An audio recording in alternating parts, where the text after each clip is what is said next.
예, 오늘도 하나님의 은혜가 우리 가운데 충만하기를 간절히 소망합니다. 오늘 말씀의 제목은 끝자리라는 제목입니다. 끝자리. 누구든지 좀 인정받고 싶은, 사람들은 대부분 인정받고 싶은 그런 욕구들이 있어요. 그래서 끝자리보다는 좀 높은 자리에 앉는 것, 아니 높은 자리는 아니더라도 중간 정도 이상은 앉았으면 하는 그러한 것이 우리들의 모습인 것 같아요. 그렇죠? 직장에서도 그렇고, 인물로도, 누구라도 나 못생겼어 이런 사람 별로 없어요. 그래도 중간 이상은 간다 생각은 보통 하고 다 사는 거 아니겠어요? 그러한 우리의 욕구, 그러나 때로는 그러한 부분에 교만이라는 것이 자리 잡아버리면 잘못된 그러한 욕구로 인해서 오히려 내가 사람들 앞에 또 하나님 앞에 책망받을 만한 이러한 모습으로 살 수도 있다. 이러한 내용으로 오늘 좀 살피고자 합니다. 제가 옛날에 들었던 재밌는 이야기 하나 얘기할까 합니다. 어떤 동물들이 모여서 운동회를 했답니다. 운동회를 했는데 여우가 이제 자기를 응원하는 거예요. 자기가. 그래서 여우가 최고야 그렇게 했대요. 여우가 최고야. 그러니까 옆에 있다가 다람쥐가 최고야 한 거예요. 동물들이 하나씩 자기가 최고라고 다 노래를 불렀어요. 이제 누가 남았냐? 토끼하고 사자가 남았어요. 사자가 이제 머리를 써서 생각을 한 겁니다. 이제 토끼가 최고야. 그리고 이제 그러면 다음 게 제가 그걸 빼먹었네요. 다음 동물이 아니야. 뭐 호랑이가 최고야. 뭐 이렇게 하는 거 있잖아요. 옛날에 그 운동회에 가면. 그러니까 이제 이 사자가 생각하기를 토끼가 아니야. 토끼가 최고야. 그러면 이제 그 다음에 자기가 마지막으로 사자가 최고야 하려고 마음을 먹은 거예요. 그래. 이제 순서가 오겠구나. 그러니까 토끼가 이제 자기 앞에서 하는 겁니다. 사자 앞에서 뭐라고 했냐? 토끼가 최고야 하고 끝내버렸어요. 노래를. 그러니까 이렇게 올라가면 끝나는 거잖아요. 그러니까 노래를 아니야를 해야 되는데 노래를 끝내버리니까 사자가 더 이상 노래를 못했더라 이런 얘기가 있어요. 그러니까 자기가 최고라고 생각을 하고 어떻게 보면 끝까지 있다가 내가 이제 마지막에 뭔가를 보여줘야지라고 했을 때에 토끼가 딱 가로채버린 거죠. 어쩌면 이게 그냥 이야기지만 우리 인생의 모습들이 좀 그런 모습들도 있는 것 같아요. 내가 좀 더 대우받고자, 내가 뭔가를 더 인정받고자 하다가 오히려 자신이 가지려고 했던 것까지 잃어버리고 얻으려고 했던 것까지 다 놓쳐버리는 그런 아주 불쌍한 인생을 사는 것이 어떻게 보면 우리들의 많은 모습들에 이런 모습들이 있더라는 거죠. 자, 오늘 말씀의 내용으로 좀 들어가 봅니다. 오늘 지금 이 말씀의 배경은 뭡니까? 예수님께서 왜 갑자기 높은 자리에 앉지 말고 낮은 자리에 끝자리에 앉으라 이런 말씀을 하셨을까요? 그래서 이제 14장 1절 말씀에서부터 봐야 됩니다. 1절 말씀에 보면 안식일에 예수께서 한 바리새인 지도자의 집에 떡 잡수시러 들어가시니 그들이 엿보고 있더라 이렇게 나와요. 그렇죠? 자, 이건 무슨 얘기냐면 그에 앞서서 이 회당에서 예수님께서 여러 말씀들을 전하시고 또 논쟁도 하고 뭐 이런 일이 있었잖아요. 그러니까 회당에서 예배가 끝나고 나면 바리새인들 같은 경우에는 좀 이제 지도자격에 있는 사람들을 자기의 집으로 초청을 해서 식사를 대접을 한답니다. 그래서 뭐 그때의 식사는 아주 이 대단한 식사가 아니라 간단한 식사입니다. 왜냐하면 불을 떼서는 안 되기 때문에 안식일에 하는 이 음식은 아주 간단한 음식이에요. 그래서 그러한 음식을 차려놓고 그 다음에 사람들을 오는데 이때는 뭐 자기의 가까운 사람만 오는 게 아니라 회당에서 예배한 모든 사람에게 다 초청을 한대요. 그래서 빈부의 격차가 있거나 뭐 그래서 누구는 못 오나 이게 아니라 모두가 다 참석할 수 있는데 다만 상을 차릴 때에 그 식탁을 차릴 때에 차이를 두는 거예요. 그래서 좀 높은 곳에 또는 높은 사람들이 모일 수 있는 그런 식탁을 따로 만들고 뭐 음식의 차이가 있다는 게 아니라 앉는 자리를 따로 만드는 거예요. 그리고 이 서민들, 어떻게 보면 좀 가난한 사람들, 이런 힘없는 사람들이 앉는 자리를 따로 만들었다고 그래요. 그러면 이제 그 집에 식탁에 들어가서 뭔가 음식을 먹고자 할 때에 바리새인들이 이제 다 그때 많은 사람들이 들어올 거 아니에요? 그 잔치를 베푼 사람도 여기서 보면 바리새인 지도자라고 했으니까 그래도 이 바리새인 지도자 이 한 사람과 좀 비슷한 격에 있는 사람, 지도자 격에 있다고 생각하는 사람들은 그 앉는 식탁에 가서 같이 앉으려고 할 거예요. 또는 이 그 지도자인 이 바리새인도 또 자기보다 더 높은 지도자들 이런 사람들을 좀 초청을 해서 그 사람들이 앉을 만한 자리들을 또 만들려고도 할 거란 말이에요. 그런데 이 먼저 와서 막 서로 높은 자리에 앉으려고 어떻게 하면 빨리 저 자리를 차지할까 그런 생각으로 자꾸 이 사람들이 모여지고 있는 거죠. 이러한 모습을 보고 이제 예수님께서 오늘 본문의 말씀을 하신 거예요. 자, 그런데 먼저 이제 우리가 좀 잠깐 생각해 볼 부분이 뭐냐면, 그러면 이 바리새인 지도자가 과연 그냥 순수한 마음으로 예수님을 모셔서 그냥 같이 식사를 나누고 식탁의 교제를 나누려고 그렇게 했을까? 그건 아닌 것 같아요. 또 여기 내용을 쭉 볼 때에 예수님을 초청은 했지만 그 바리새인들이 앉는 이 바리새인도 좀 지도자격에 앉는 사람들이 앉는 그 식탁에 앉게 한 것은 아닌 것 같습니다. 오히려 약간 서민들이 앉는 그 자리에, 아니면 어쩌면 예수님이 그 자리를 택하여 가서 앉으셨을 수도 있지만 그런 자리에 있게 되어져요. 근데 이게 왜 순수한 마음으로 이 초청했다라고 볼 수 없느냐? 그것이 바로 1절에 보면 끝부분에 뭐라고 나오십니까? 뭐라고 나와요? 그들이 엿보고 있더라. 그러니까 이 말에 벌써 의미가 있잖아요. 엿보고 있다라는 것은 예수님의 동태를 살피고 있는 거예요. 그러니까 지금 이 안식일에 이 회당에서 막 논쟁도 하고 한 가운데 그 안식일에 이 지도자가 이 바리새인 여러 지도자들 가운데 한 사람이 자기 집으로 모실 때 예수님을 모신 이유는 다른 바리새인들과 함께 예수님의 책을 잡아서 뭐 공회에 넘기든지 아니면 예수님이 가짜다 이런 식으로 이제 이 말하기 위해서 그런 책을 잡으려고 엿보고 있는 거예요. 그런 엿보고 있고 또 하나의 사건이 바로 2절에 나오는 사건입니다. 무슨 얘기냐면 주의 앞에 수정병 든 한 사람이 있는지라 이렇게 나오죠. 수정병이 뭡니까? 이게요 몸이 붓는 병이랍니다. 몸이. 그러니까 막 몸이 띵띵 붓는 거예요. 그냥 이유 없이. 그러니까 눌러보면 막 물이 막 나올 것처럼 그렇게 막 이렇게 온몸이 부어 있는. 그래서 이게 심하여지면 생명까지도 위험해지는 그러한 병이고요. 오늘날 같으면 뭐 몸이 부으면 붓기 내리는 약이 있는데 그 당시엔 그런 약이 없잖아요. 그래서 만성 이러한 이 수정증은 이것은 그냥 불치병으로 여길 정도로 그렇게 고치기 어려운 질병이었다고 합니다. 그런데 또한 이러한 질병을 갖는다, 불치병을 갖는다. 그것도 외부적으로 드러나는 이러한 불치병은요, 사실은 사람들의 생각 속에는 하나님 앞에 뭔가를 큰 잘못을 해서 저주를 받았다 이렇게 생각하는 경향이 있어요. 왜냐하면 나 환자 같은 경우 있잖아요. 한센병 환자 이런 경우에 어떻게 합니까? 철저하게 격리하잖아요. 내쫓고 이 사람이 지나다닐 때도 혹시 다른 사람이 건들지 못하도록 부정하다 하면서 지나가야 되거든요. 그래서 오랜 어떤 이러한 질병들 또 외적으로 드러나는 이런 어려운 고치기 어려운 이러한 질병들은 대부분 하나님 앞에 징계받았고 정말 저주받았다 이렇게 이제 생각을 한 거예요. 그래서 이러한 사람은 함부로 다른 사람들이 있는 곳에 잘 가지 않아요. 근데 지금 어디에 있어요? 이 잔치라기보다는 식사의 자리죠. 식사의 자리에 와 있어요. 와 있는데 어디에 있습니까? 주의 앞에 수정병 든 한 사람이 있는지라. 주의 앞에. 그러니까 예수님이 잘 볼 수 있는 자리에 가서 세워놓은 거예요. 그러니까 이것은 무슨 얘기예요? 이 병자를 두고 어떻게 하느냐 보고자 한 거예요. 만약에 이 정말 그 불치병에 걸린 사람을 외면한다면 그거는 예수님께서 뭐예요?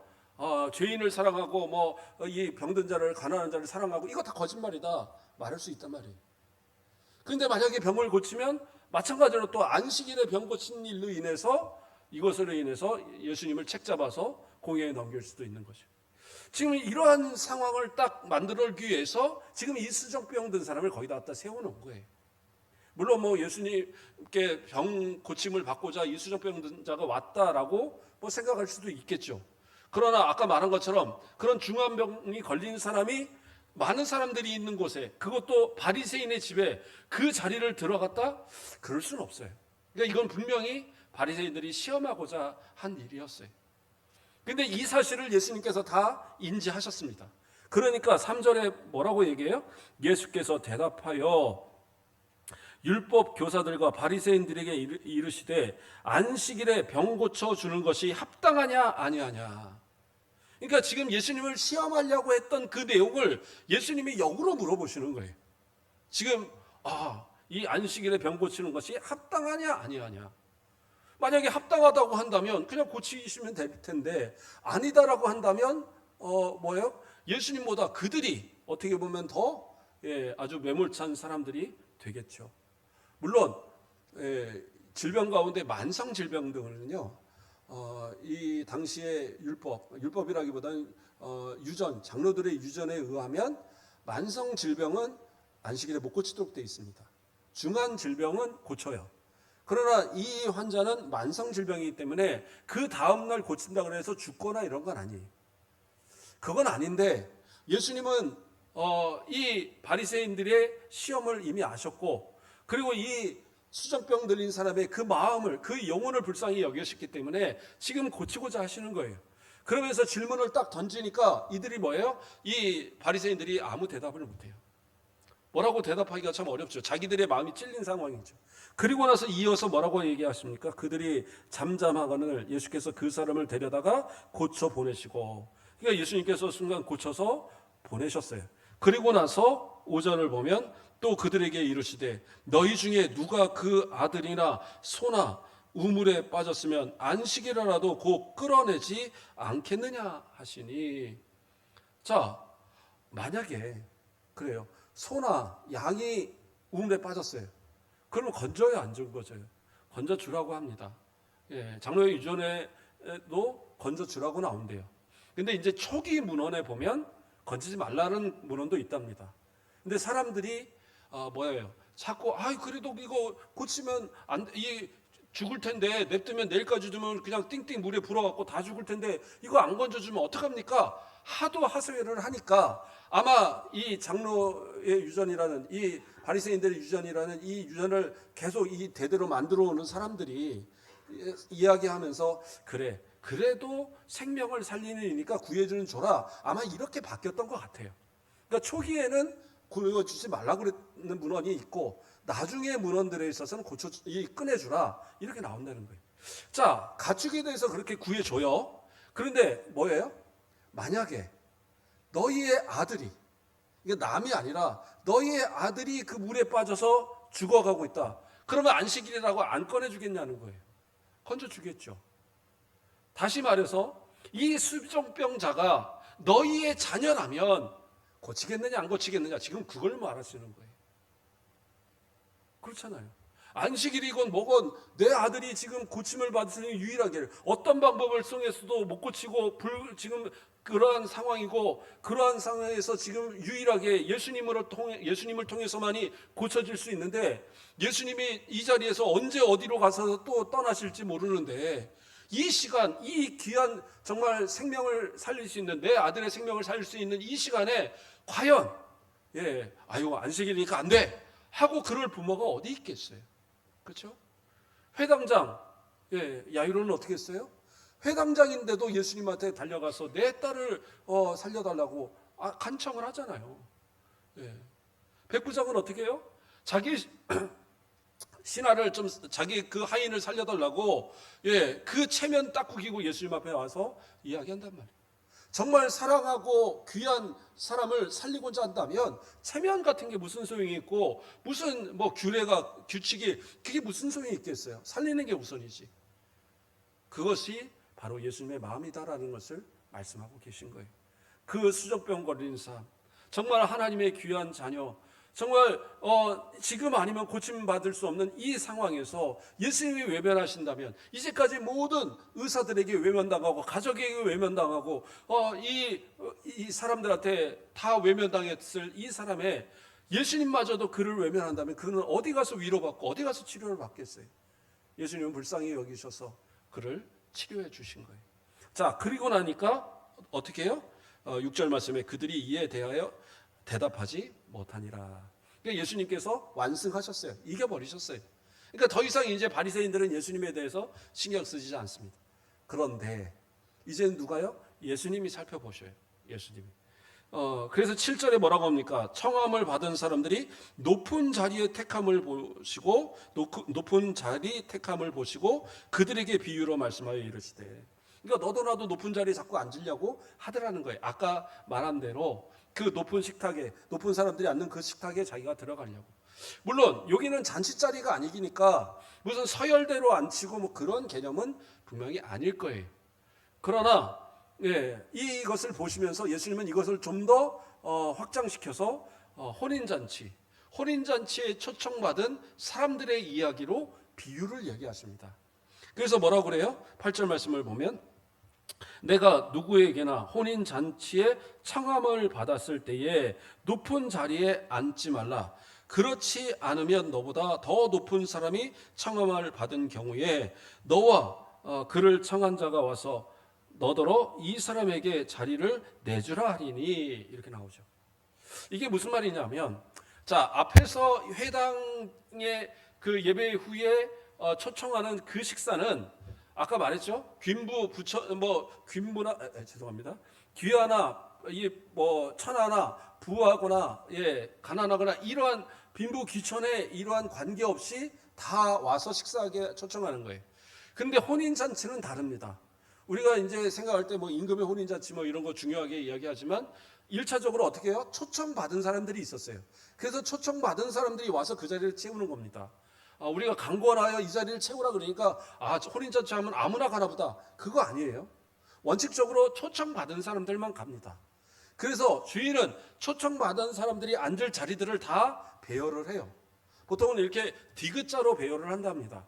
그래서 가장 높은 사람이 그 가운데 앉고 또 그 옆에 이 집주인이 앉고 그리고 그 나머지 사람들이 서열에 따라서 쭉 앉는 거예요. 그래서 식사를 나누게 되는 겁니다. 그런데 이 혼인잔치에 이제 청함을 받았을 때 뭐라고 그래요? 높은 자리에 가서 앉지 말라라고 얘기합니다. 근데 자, 자리가 그렇다고 거기다 이름을 써놓지는 않을 거잖아요.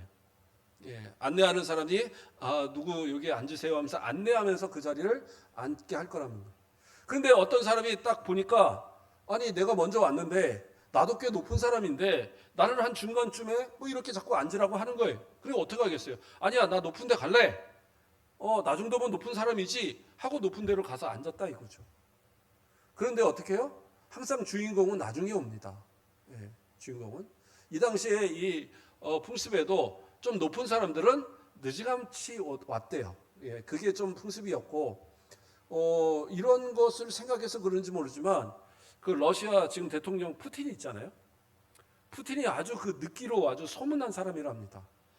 외국 정상들 불러놓고 만약에 1시에 만나자 그랬으면 이 정상은 와서 그 장소에 와서 앉아서 기다리고 있는데 그것도 외국도 아니고 자기 나라에 그 손님으로 와서 그 자리에 앉아 있는데 자기는 작게는 1시간, 길게는 한 3시간, 4시간까지도 있다가 온대요. 이게 말이 안 되는 얘기잖아요. 손님을 초청해놓고 무슨 자기가 사는 집하고 그 궁전하고 무슨 아주 멀리 떨어져서 못 오는 것도 아닌데 일부러 늦장을 부리는 거예요.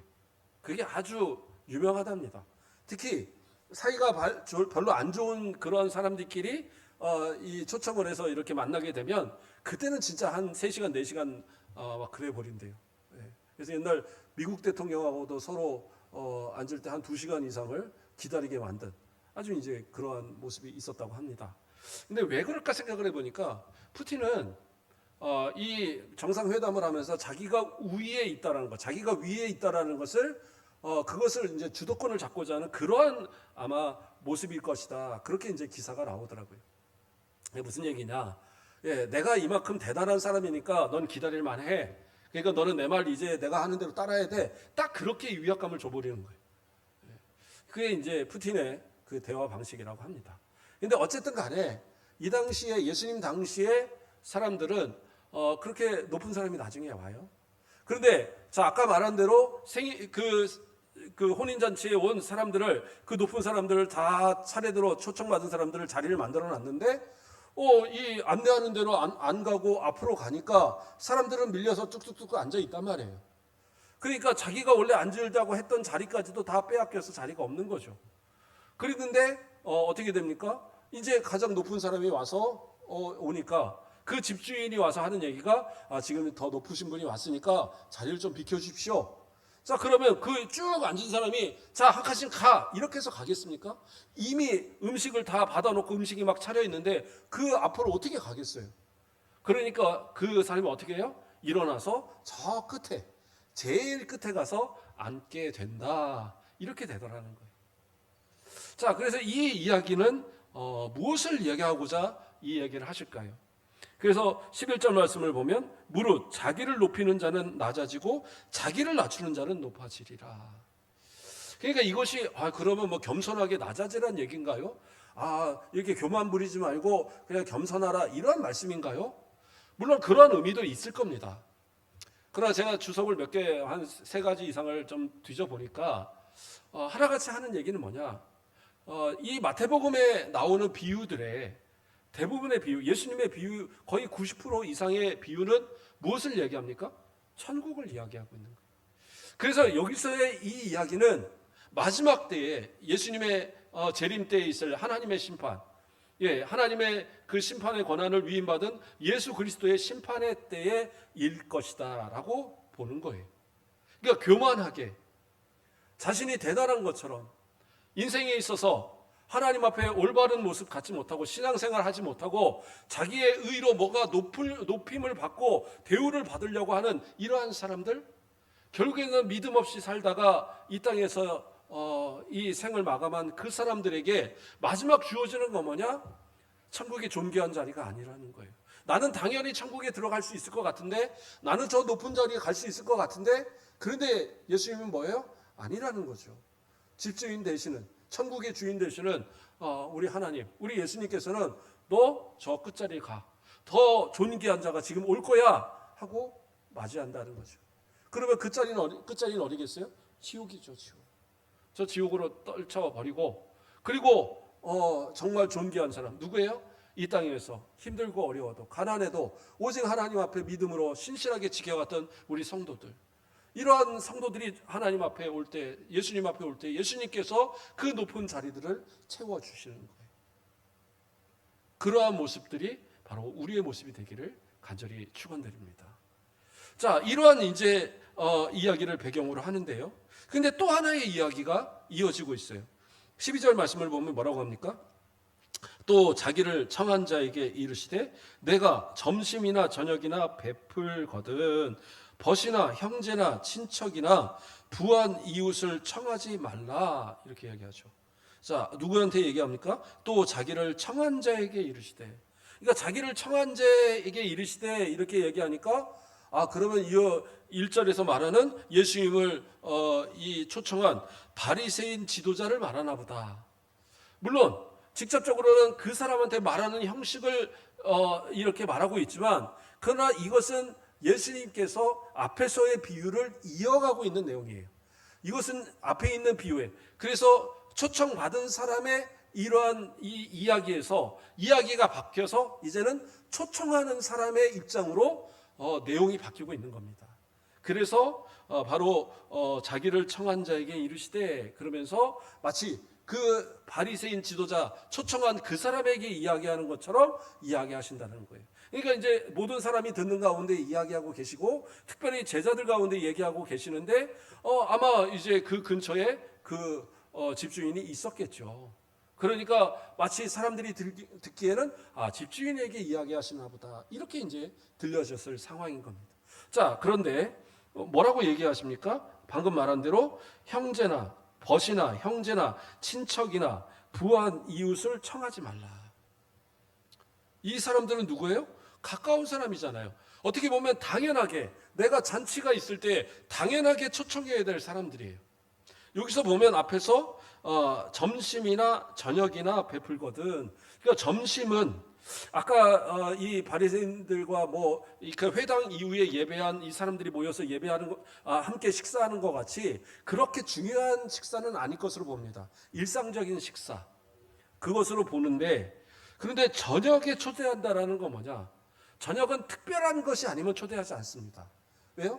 저녁은 같이 가족들이 먹고 잠을 자고 내일을 준비할 때이기 때문에 그러한 저녁 시간에 사람들을 초청하는 일은 아주 어떤 잔치가 있고, 그렇죠? 혼인 잔치와 같이 저녁에 이루어지는 그런 잔치가 있을 때 초청을 한단 말이에요.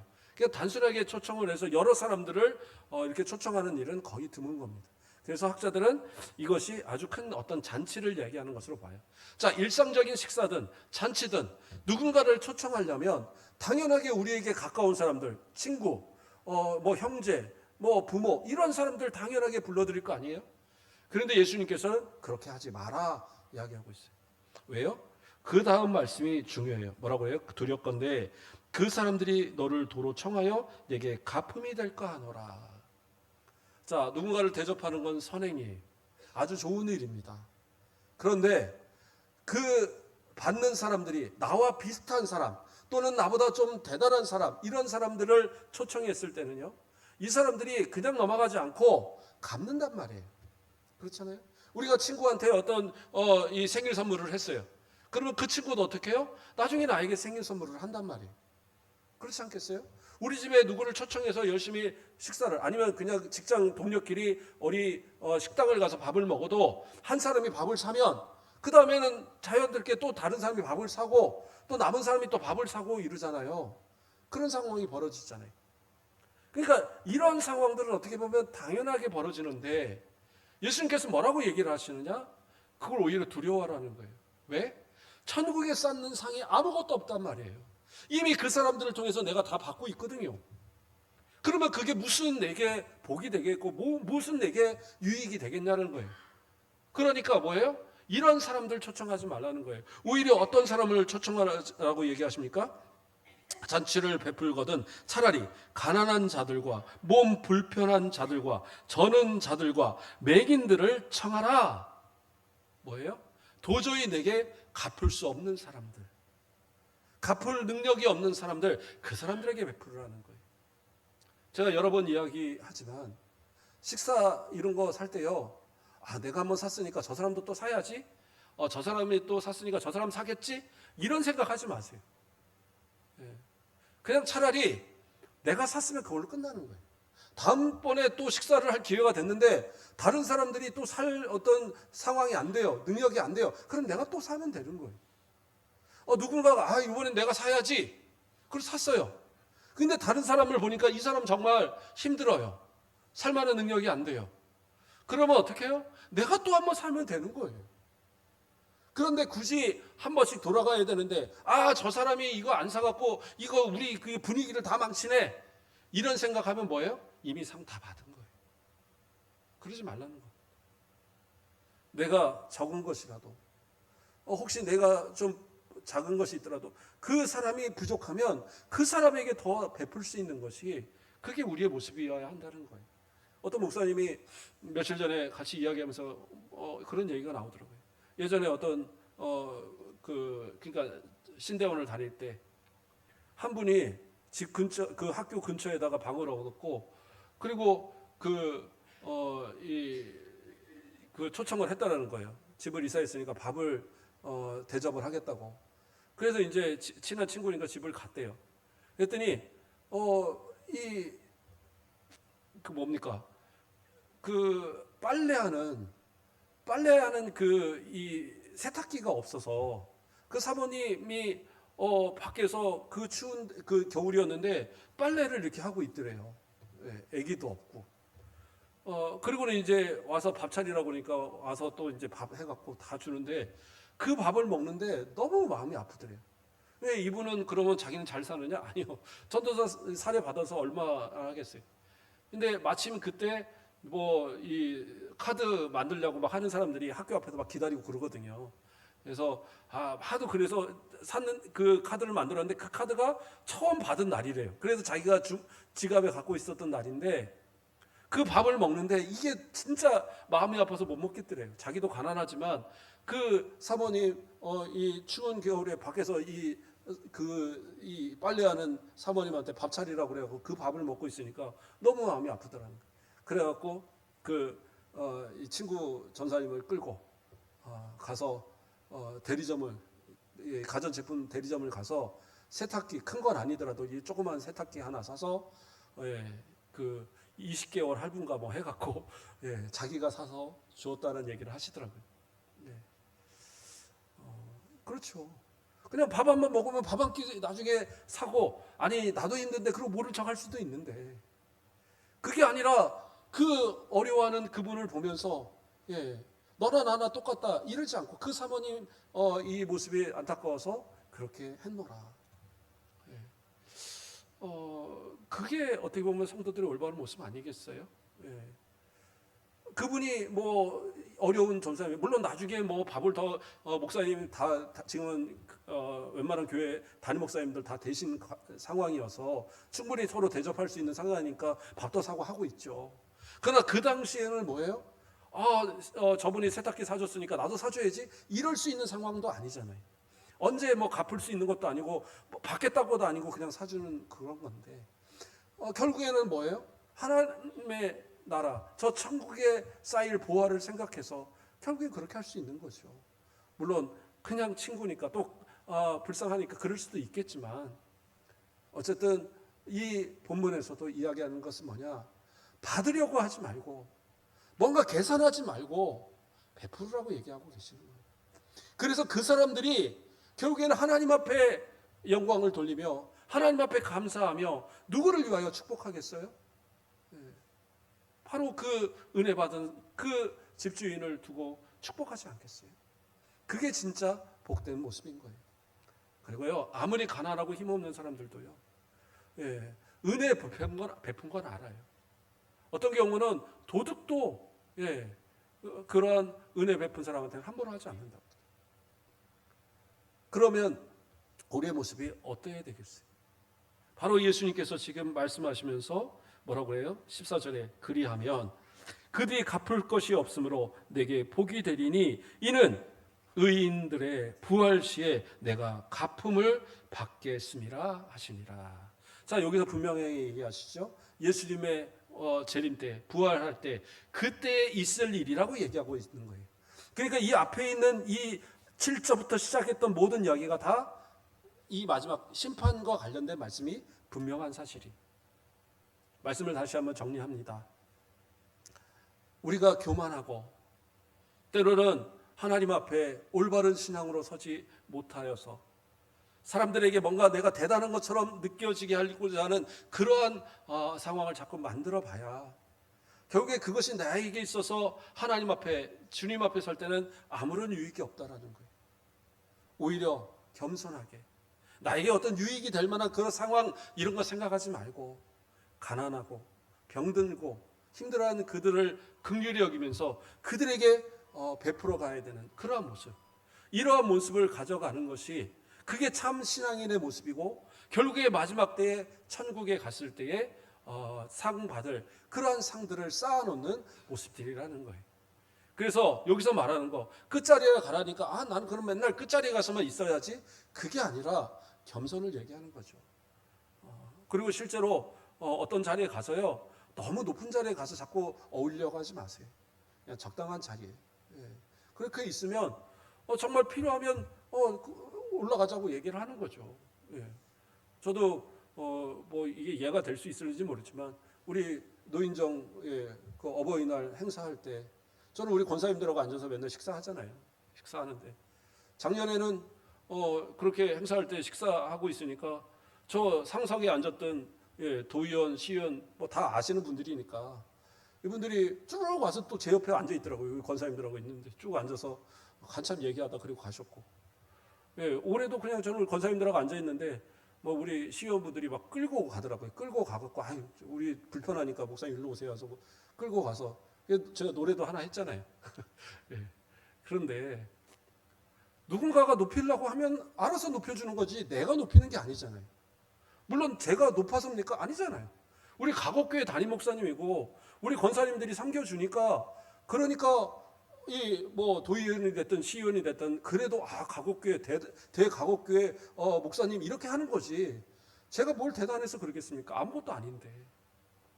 그러니까 내가 거기서 오히려 뭔가 대단한 것 같이 뭔가 하려고 하면 그러면 가곡교회 뭐 담임 목사 해봐야 뭐라고 저러냐, 이러면 아니라는 거예요.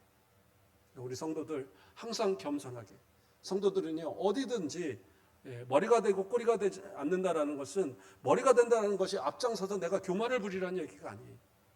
그 선한 영향력으로 모든 사람들에게 좋은 영향을 끼치는 게 머리예요. 그래서 올바른 방향, 올바른 것을 바라보고 우리를 통해서 착한 행실을 보고 하나님께 영광을 돌리게 하는 것이 바로 머리가 된 우리들의 모습이 되는 거예요. 오늘 이 말씀을 기억하시면서 삶 속에서 먼저 되려고 하지 마시고, 높은 자리에 앉으려고 하지 마시고, 낮은 자리 끝자리에서 겸손하게 주님이 높여주실 때에 그 높여주심으로 인하여서 하나님께 영광이 되고, 또 우리 가운데 영광을 얻으시고, 또 우리보다 연약한 사람들을 항상 생각하고 그들을 긍휼히 여겨서 그리스도의 사랑으로 그들에게 날마다 베풀기를 주저하지 않는 그러한 저와 여러분 되시길 주님의 이름으로 축원드립니다. 기도하겠습니다. 사랑의 하나님, 감사를 드립니다. 우리를 사랑하여 주시고 우리로 날마다 하나님의 은혜 가운데 살게 하심을 감사를 드립니다. 지금까지 도우신 모든 것 다 하나님의 은혜이오니 앞으로 살아가는 동안에서도 감사만이 있게 하시고, 내게 주신 것보다 더 부족하여서 애통하는 자가 있고 힘들어하는 자가 있다면 그들을 향하여 나누고 베풀 수 있는 그러한 그리스도의 사랑의 마음을 또 품고 행하는 우리 모든 성도들 되도록 축복하여 주시옵소서. 감사합니다. 예수 그리스도의 이름으로 기도드립니다. 아멘.